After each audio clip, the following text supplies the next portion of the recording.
You ask Tiger to solve.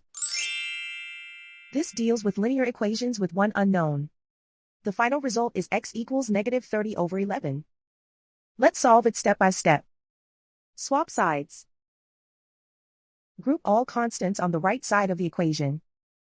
Add 30 to both sides.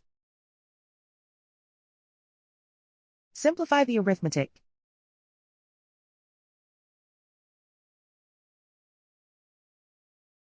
Isolate the x. Multiply both sides by inverse fraction 2/11. Group like terms. Multiply the coefficients. Simplify the fraction. Multiply the fractions. Simplify the arithmetic. And so the final result is x equals -30/11.